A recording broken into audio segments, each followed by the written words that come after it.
السلام علیکم ورحمۃ اللہ وبرکاتہ۔ ان الحمد للہ نحمده ونستعینه ونستغفره ونعوذ باللہ من شرور انفسنا ومن سيئات أعمالنا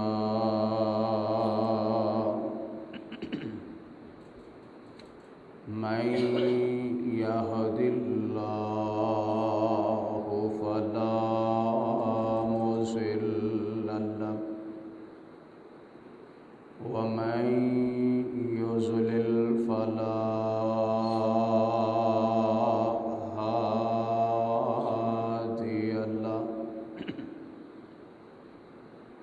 وأشهد أن لا إله إلا الله وحده لا شريك له وأشهد أن محمدًا عبده ورسوله أما بعد فإن خير الحديث كتاب الله وخير الهدي هدي محمد صلى الله عليه وسلم وشر الأمور محدثاتها وكل محدثة بدعة وكل بدعة ضلالة وكل ضلالة في النار.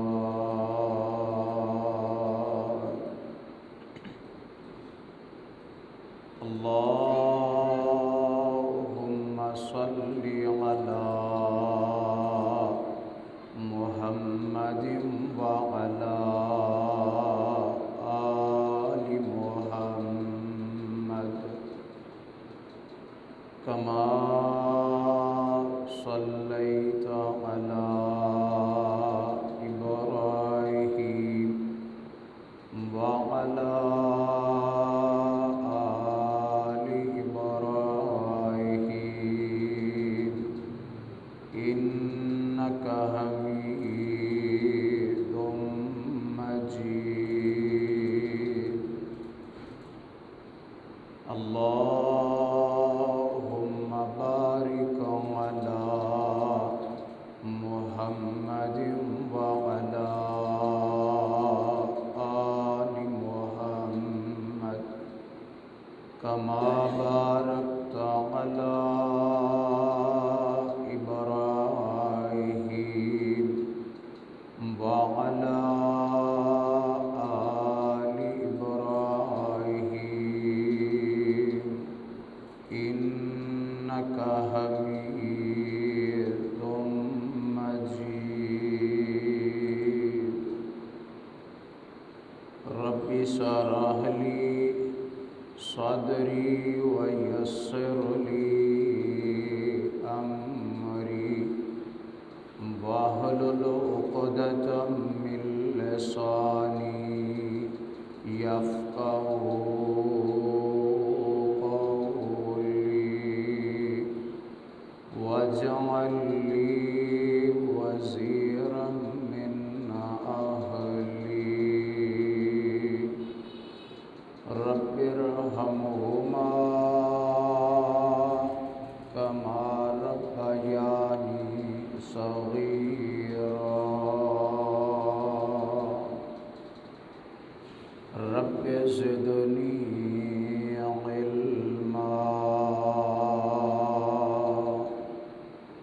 سبحانك لا علم لنا إلا ما علمتنا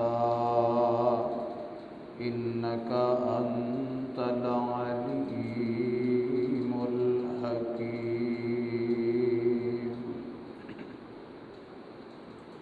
أعوذ بالله من الشيطان الرجيم. بسم الله الرحمن الرحيم. وأنكحوا الأيام منكم والصالحين من عبادكم وإمائكم إن يكونوا فقراء يغنهم الله من فضله والله واسع عليم.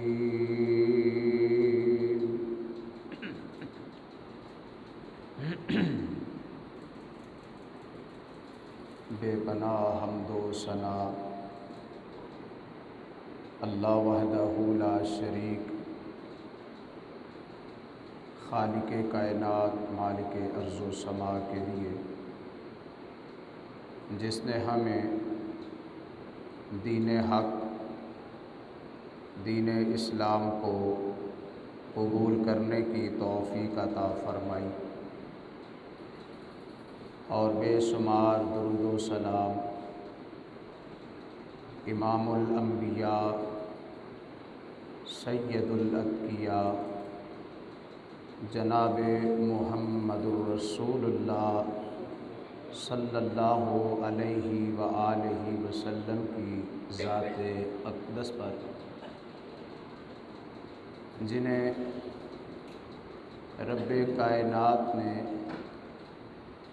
اہل کائنات کی ہدایت اور رہنمائی کے لیے مبعوث فرمایا۔ مختصر حمد و صلات کے بعد آج کے خطبہ جمعہ کی گفتگو کا موضوع ہے نکاح کے مسائل۔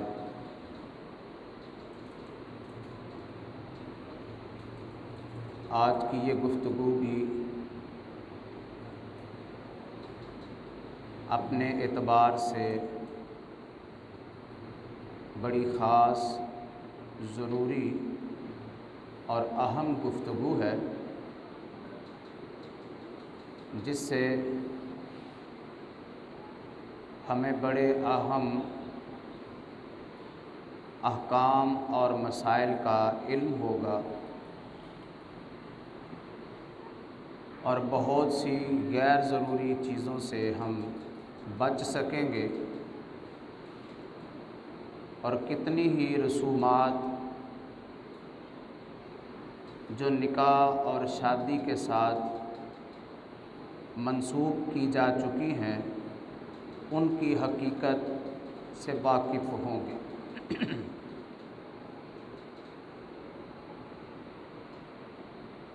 میری ہر ممکن یہ کوشش ہوتی ہے کہ جس طرح کے موجودہ حالات ہوں ان کے متعلقہ کچھ موضوع عرض کیا جائے، گفتگو بیان کی جائے، قرآن و حدیث کی روشنی سے رہنمائی پائی جائے۔ تو آج کل اور آنے والے دن ہمارے معاشرے میں بہت زیادہ نکاح اور شادیوں کے دن ہیں۔ جو شادیاں کر رہے ہیں اللہ تعالیٰ ان کے لیے ان کا نکاح اور شادی مبارک فرمائے، اللہ ان کے گھر کو بسائے اور بستا ہی رہنے دے۔ اس اعتبار سے چند اہم اور ضروری گزارشات۔ نکاح اللہ رب العالمین کی ایک بہت بڑی نعمت ہے،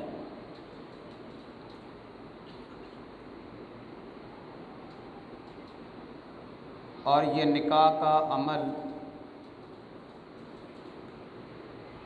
انسان کو دوسری بہت ساری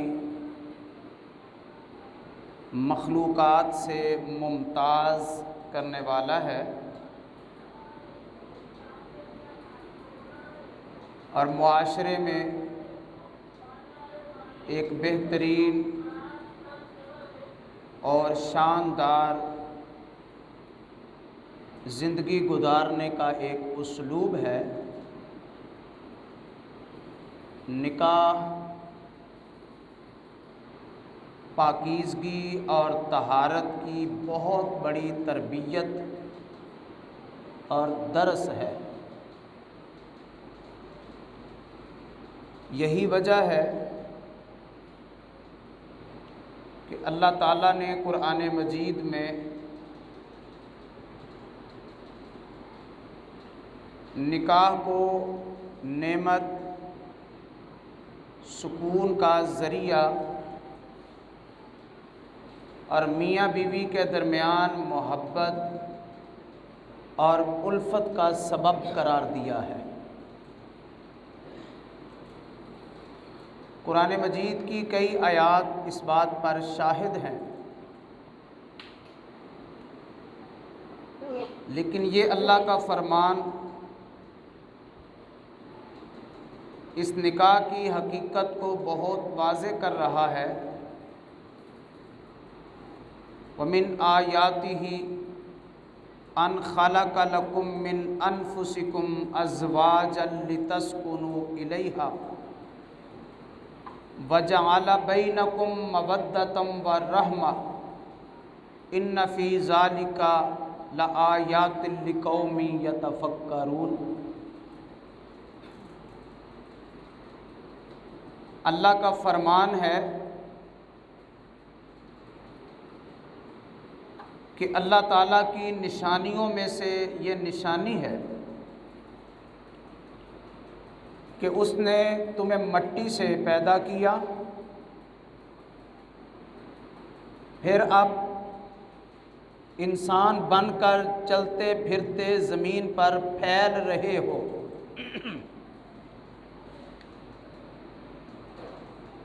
اللہ فرماتے ہیں کہ اللہ تعالیٰ نے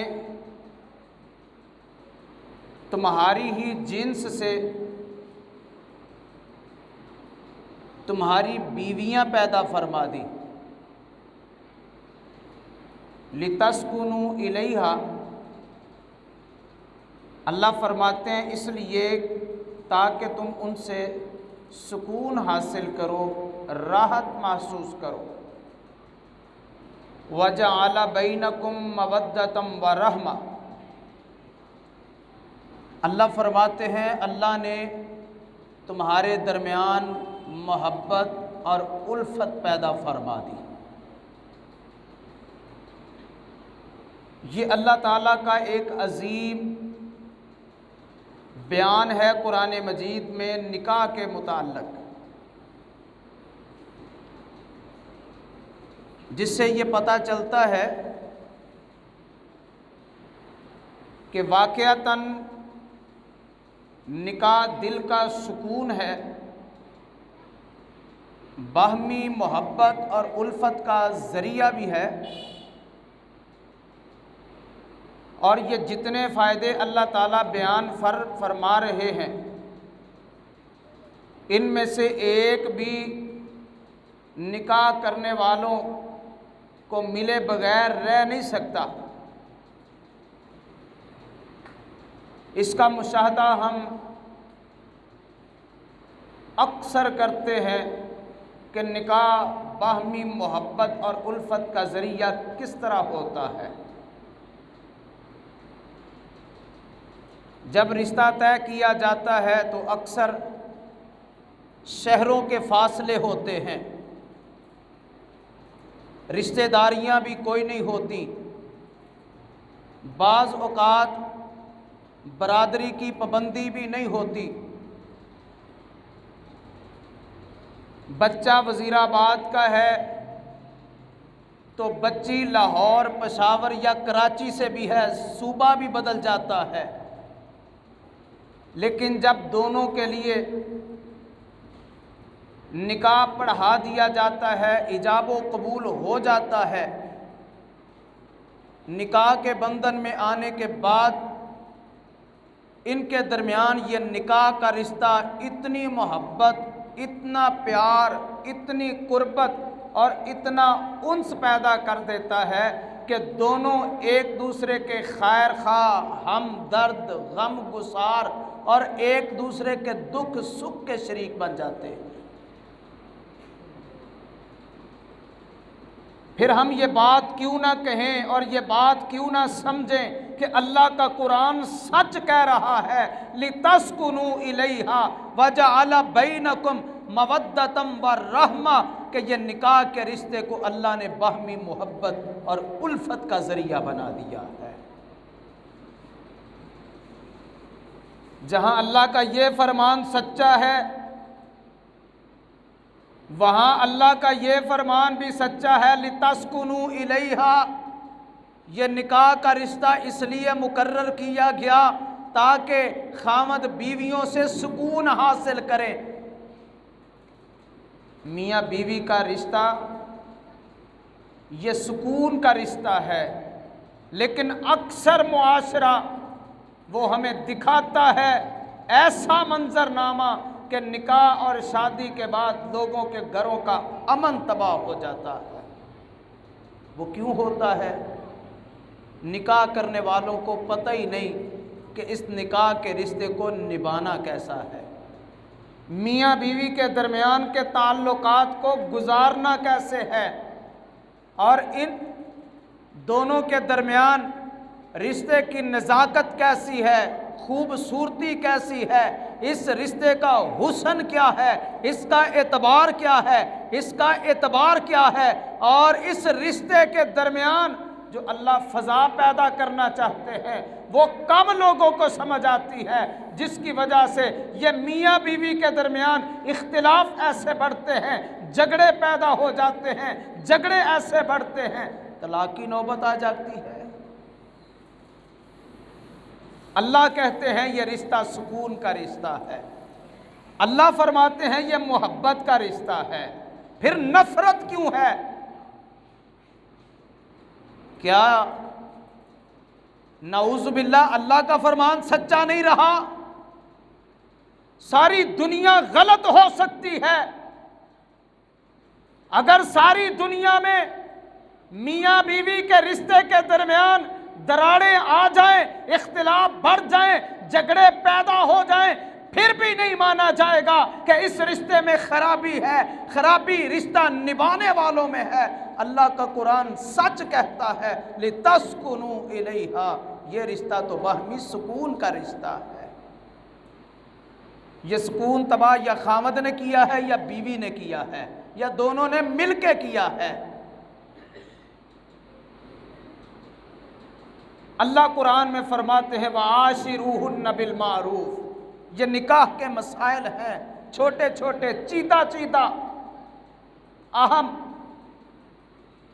اللہ فرماتے ہیں وَعَاشِرُوهُنَّ بِالْمَعْرُوفِ، یہ شادی شدہ زندگی گزارنے والے بہترین زندگی گزاریں، شاندار زندگی گزاریں، معروف اور نیکی والی زندگی گزاریں، حسن سلوک والی زندگی گزاریں۔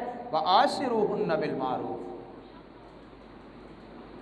مطلب یہاں ہمیں زندگی گزارنا آتا ہی نہیں ہے، ہمیں ڈھنگ ہی نہیں ہے، ہمیں طریقہ ہی نہیں ہے اس رشتے کو نبھانے کا۔ پھر کیا وجہ ہے کہ جب میاں بیوی دونوں کے معاملات کو سمجھتے ہوں اور خوش اسلوبی سے ادا کرتے ہوں کہ محبت پیدا نہ ہو، الفت پیدا نہ ہو، گھر میں سکون پیدا نہ ہو، باہمی تمام تر اچھے ریلیشن قائم نہ ہو ہی نہیں سکتا۔ میرے اللہ کا قرآن سچا ہے، اللہ کی زبان سچی ہے، کونین کے نبی کا فرمان بھی سچا ہے، سمجھنے میں کوتاہی ہے۔ اور کیوں؟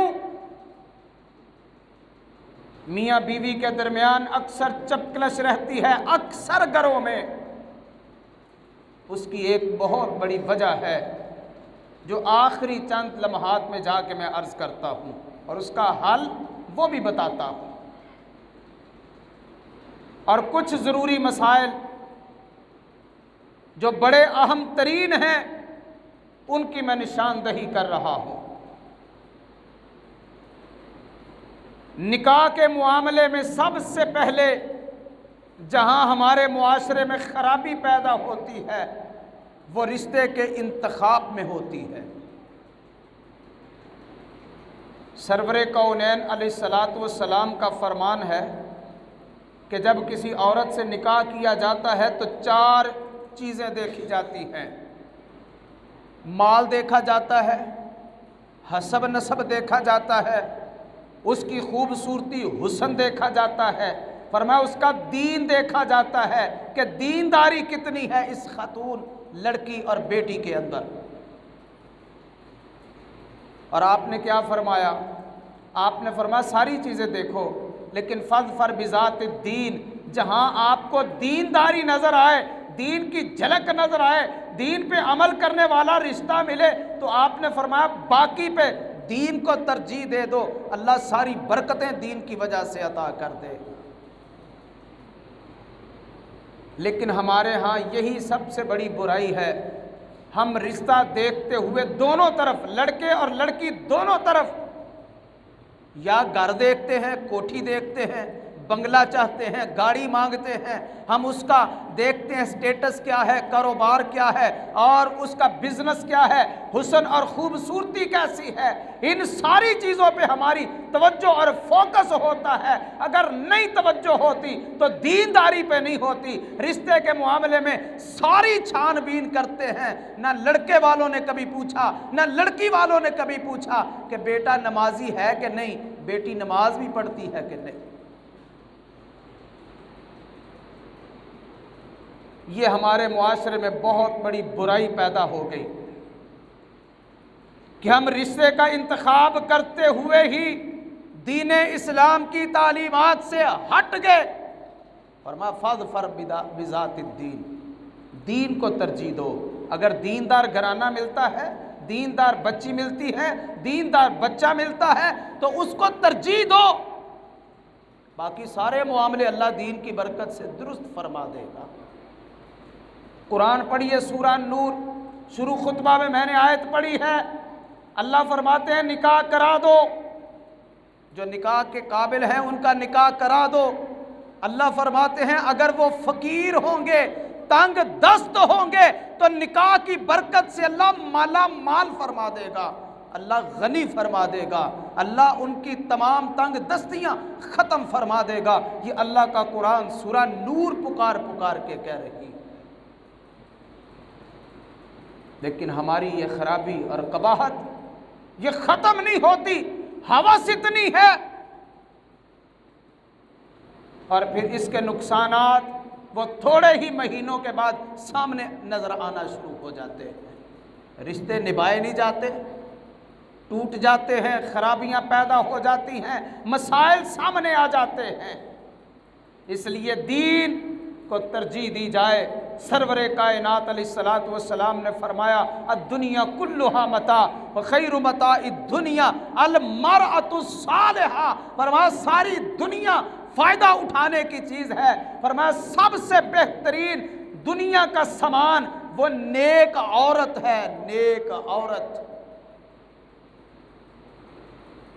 لیکن رشتہ لیتے ہوئے نیک بچی اچھی نہیں لگتی، باپردہ بچی اچھی نہیں لگتی، فیشنیبل ڈھونڈتے ہیں، جس نے حیا کی چادر اتار پھینکی ہو، جس کی نہ نظر میں حیا ہو نہ زبان میں حیا ہو، وہ رشتے ہمیں پسند آتے ہیں۔ میرے کونین کے نبی نے کہا فاظفر بذات الدین، دین والے گھرانے کو، دین والی بچی کا انتخاب کر لو، اللہ ساری برکتیں عطا فرما دے گا، ساری کسریں اللہ نکال دے گا۔ یہ پتہ ہی نہیں، میں آپ کو مشاہدے کے ساتھ، تجربے کے ساتھ یہ بات عرض کرنے لگا ہوں، جن کی توجہ صرف دنیا داری پر ہے انہیں اس بات کا احساس ہی نہیں کہ جس گھر میں دین داری ہوتی ہے وہاں رب سکون کتنا دیتا ہے، جس گھر میں نمازیں پڑھی جاتی ہیں وہاں امن کتنا ہوتا ہے، جس گھر میں صبح و شام کے اذکار پڑھنے والی خاتون ہوتی ہے وہاں اللہ ٹینشنیں کیسے ختم کرتا ہے۔ یہ دنیا داروں کو کیا پتا ہو، جن کو دین کی سوجھ بوجھ ہے وہ جانتے ہیں کہ ساری برکتیں، رحمتیں، امن اور سکون اللہ نے دین میں پنہا کر دیا ہے۔ سمجھنے کی ضرورت ہے، توجہ کی ضرورت ہے۔ نبی کائنات علیہ الصلوۃ والسلام نے تو فرمایا تزوج الودود الولود، فرمایا ان عورتوں سے شادی کرو جو بڑی محبت کرنے والی ہوں اور زیادہ بچے پیدا کرنے والی ہوں۔ اس کی وجہ آپ نے کیا بیان فرمائی؟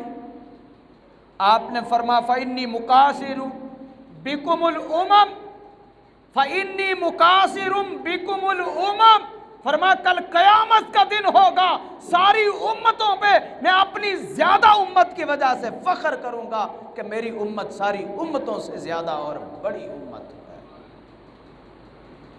یہ خاندان سے پتہ چل جاتا ہے کہ کہاں اللہ زیادہ اولاد عطا فرما رہا ہے، اس لیے فرمایا ایسی خواتین کا انتخاب رشتے کے لیے کیا جائے۔ لیکن یہ ہمارے معاشرے میں خرابی در خرابی، اللہ تعالیٰ نکاح کے مسائل کو شروع سے ہمیں درست سمجھ کے عمل کرنے کی توفیق عطا فرمائے۔ نکاح کے معاملے میں ایک مسئلہ جو بہت ضروری، بڑا لازمی، بڑا اہم، توجہ طلب، وہ فرمان ہے کونین کے امام علیہ السلام کا۔ آپ نے فرمایا لا نکاح الا بولی، آپ نے فرمایا ولی کے بغیر نکاح نہیں ہوتا، ولی کے بغیر نکاح نہیں ہوتا۔ ولی بچی کا باپ ہے، باپ نہیں تو اس کا کوئی بڑا سرپرست ہے، بھائی ہے۔ فرمایا لا نکاح الا بولی، ولی کے بغیر اور ولی کی اجازت کے بغیر نکاح نہیں ہوتا۔ بلکہ آپ نے بڑے سنگین اور سخت الفاظ استعمال فرمائے۔ آپ نے فرمایا فنکاحھا باطل، فنکاحھا باطل، فنکاحھا باطل، جو بغیر ولی کے نکاح کیا جاتا ہے وہ باطل ہے، وہ نکاح باطل ہے، وہ نکاح باطل ہے۔ جو باطل نکاح ہوگا وہ نکاح نہیں ہوگا، وہ گناہ ہوگا، وہ جرم ہوگا۔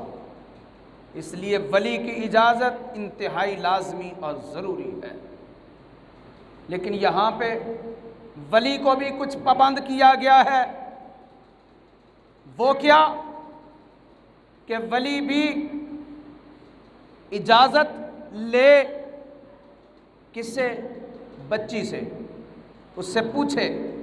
آپ نے فرمایا وہ عورت جو شوہر دیدہ ہے، یعنی جس کا خامد فوت ہو گیا ہے یا جو طلاق یافتہ ہے، فرمایا اس کا نکاح اس وقت تک آگے نہ کروایا جائے جب تک اس سے صاف زبانی اجازت نہ لی جائے، بول کے وہ اجازت نہ دے تو اس کا نکاح اس وقت تک نہ کیا جائے۔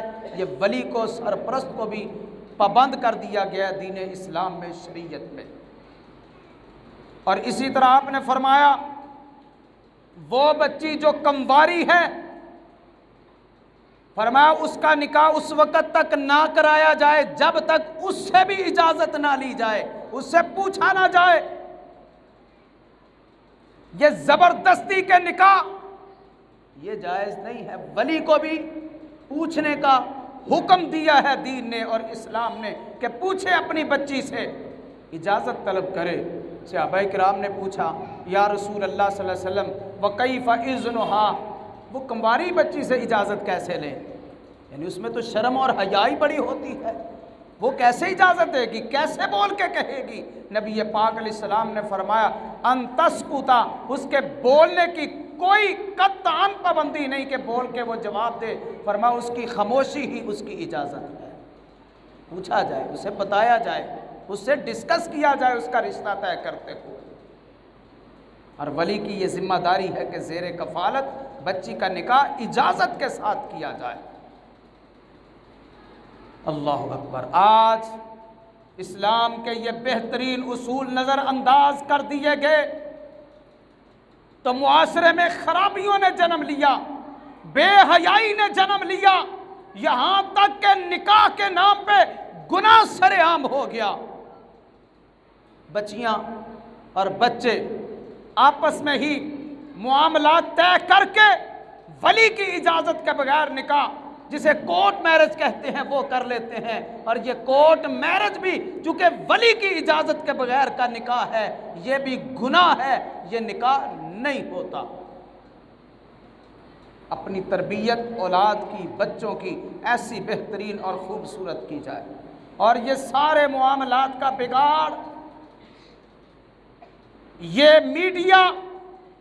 میڈیا کا بے جا استعمال، یہ موبائل فون، ان کا غلط استعمال اور ان کا ضرورت سے زیادہ استعمال، یہ معاشرے میں گند پھیلا رہا ہے، یہ ذہنوں کو گندا کر رہا ہے، یہ ذہنوں کی پاکیزگی، دلوں کی طہارت کو ختم کر رہا ہے، یہ رات کی تنہائی کا بیڑا غرق کر رہا ہے۔ جو تنہائی اللہ کے سامنے مصلی پہ گزارنی چاہیے تھی، وہ آج کا نوجوان بیٹا ہو یا بیٹی موبائل کی صورت میں اللہ سے اس قدر دور ہو گیا کہ شیطان کے نرغے میں آ گیا، شیطان نے بہکا دیا، پھسلا دیا۔ پھر اس کا نتیجہ آپ جانتے ہیں۔ نکاح کا ایک مسئلہ ہے حق مہر، 3-4 مسائل اور سماعت فرمائیں جلدی جلد۔ حق مہر اپنی اپنی طاقت کے مطابق ادا کرنا چاہیے۔ کوئی مالدار ہے، اپنی طاقت کے مطابق اچھا خاصا حق مہر اسے دینا چاہیے۔ اگر کوئی تنگ دست ہے تو اپنی طاقت کے مطابق حق مہر دے دے۔ لیکن اکثر جب نکاح کا معاملہ آتا ہے، نکاح پڑھانے کا، اکثر نکاح میں پڑھاتا ہوں اللہ کی توفیق سے، پوچھا جائے حق مہر کیا ہے تو کہتے ہیں جی شرعی حق مہر لکھ لو۔ میں تو ان سے یہی سوال کرتا ہوں کہ مجھے شرعی حق مہر بتا دو کتنا ہے۔ شریعت کہتی ہے کہ اپنی اپنی طاقت کے مطابق۔ قرآن کہتا ہے کہ حق مہر کی صورت میں ایک خزانہ بھی دیا جا سکتا ہے۔ یہ کہتے ہیں شرعی حق مہر، پہلے 500 32 روپے لکھواتے تھے، پھر 500 کا زمانہ آ گیا، اب 5000 شرعی مہر کا زمانہ آ گیا، جی 5000 شرعی حق مہر لکھ لیں۔ میں تو اس بات کی تردید کرتا ہوں جب بھی نکاح پڑھاؤں کہ بھائی اپنی طاقت کے مطابق لکھوائیں آپ۔ یہ بانڈ مراسی، یہ ڈول بجانے والے، یہ بینڈ بجانے والے، یہ فضول رسمیں یہاں پہ لاکھوں خرچ کر دیتے ہو۔ جو بیٹی کا حق مہر ہے اس کو دیتے ہوئے تمہارے دل پہ ہاتھ پڑتا ہے۔ بڑے بڑے چودھری، بڑے بڑے مالدار، بڑے بڑے، وہ بھی 5000 کی پڑھائی پڑھ کے آتے ہیں، جی 5000 پہ حق مہر دیتے ہیں۔ سارے گناہ کے کاموں پہ، فضول کاموں پہ خرچ کر لینا ہے۔ ایک حق مہر دیتے ہوئے دل نہیں کرتا دینے کا، اور دوسرا نکاح پڑھانے والے صاحب کو دینے کو دل نہیں کرتا۔ باقی ہر جگہ فضول خرچی ہے۔ اگر کبھی 1000-2000 پہ کسی نکاح پڑھانے والے صاحب علم کو دے دیں، مولانا خطیب کو دے دیں تو جناب بڑا احسان، 2000 روپیہ دیتا ہے ایسا تو ہمیں کوٹھی دے نال ہا دیتی 2000 روپیہ۔ یہ ہمارے معاشرے کی برائی ہے۔ عورت کا حق ہے حق مہر، اللہ کہتے ہیں خوشی سے حق مہر دیا کرو، خوشی سے۔ اس کا کوئی کم از کم بھی نہیں، زیادہ سے زیادہ بھی کوئی متعین نہیں ہے، اپنی طاقت کے مطابق حق مہر دینا چاہیے۔ یہی حکم ہے، یہی مسئلہ ہے۔ نکاح ہو جائے، بعد میں نکاح کے ولیمہ ہے، ولیمے کی دعوت سنت ہے۔ نبی پاک علیہ السلام نے فرمایا کہ نکاح کے بعد ولیمہ یہ سنت حضور علیہ الصلاۃ والسلام نے فرمایا کہ اس کو دعوت کے طور پہ پیش کیا جائے، لوگوں کو بلایا جائے، لیکن دکھاوے کے لیے نہیں، فضول خرچی نہیں، قرض ورز اٹھا کے نہیں، وہ بھی اپنی طاقت کے مطابق۔ ایک صحابی کو نبی پاک علیہ الصلاۃ والسلام نے فرمایا تھا، حضرت عبد الرحمن بن عوف کو، انہیں نکاح ہو گیا تھا، آپ نے نشان دیکھا کوئی زرد رنگ کا کپڑوں پہ، تو پوچھا یہ کیا ہے؟ کہا اللہ کے نبی میرا نکاح ہو گیا ہے۔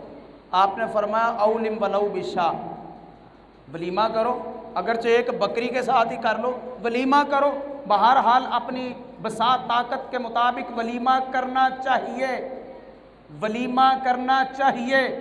نبی پاک علیہ الصلاۃ والسلام نے فرمایا کہ بدترین ولیمے کی دعوت وہ ہے کہ جس میں بڑے بڑے مالداروں کو، امیروں کو تو بلا لیا جائے، لیکن غریب لوگوں کو پوچھے ہی کوئی نہ، دعوت ہی کوئی نہیں۔ فرمایا وہ ولیمہ سب سے بدترین کھانا ہے جس میں امیر تو شامل ہو جائیں، غریبوں کو پوچھنے والے کوئی نہ ہو۔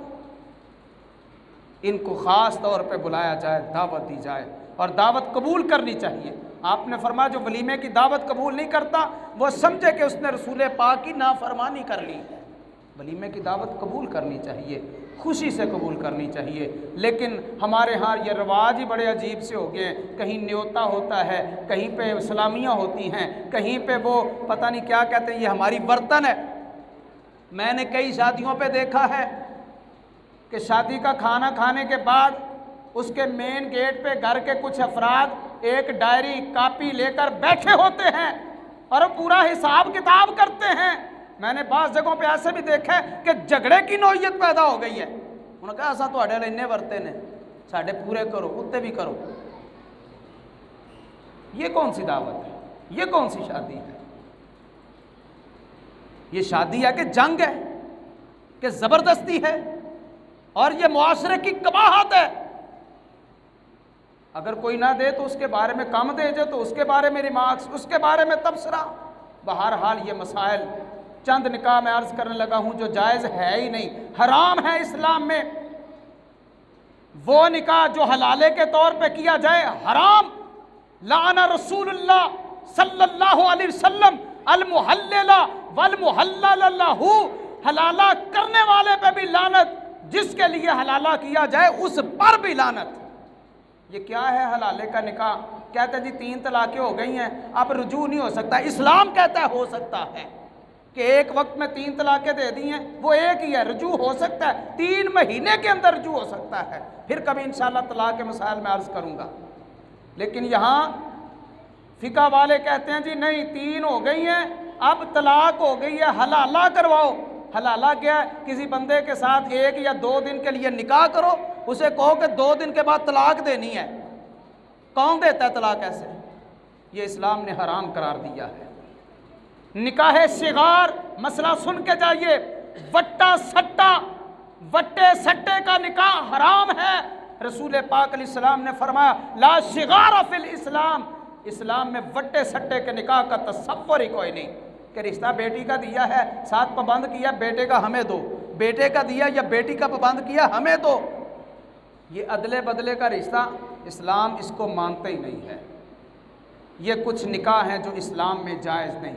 احرام کی حالت میں، احرام عمرے کا حج کا باندھا ہو، اس صورت میں نکاح نہیں کیا جا سکتا۔ کسی کا نکاح ہوا ہے، نکاح کے اوپر نکاح نہیں کیا جا سکتا، یہ حرام ہے۔ یہ چند مسائل لازمی یاد رکھنے چاہیے۔ نکاح تو نکاح ہے، منگنی کے اوپر بھی منگنی نہیں کی جا سکتی، کہ ایک جگہ منگنی ہو گئی ہے، دوسرے مقابلے میں آ کے، ضد میں آ کے اس کے ساتھ منگنی کر لیں۔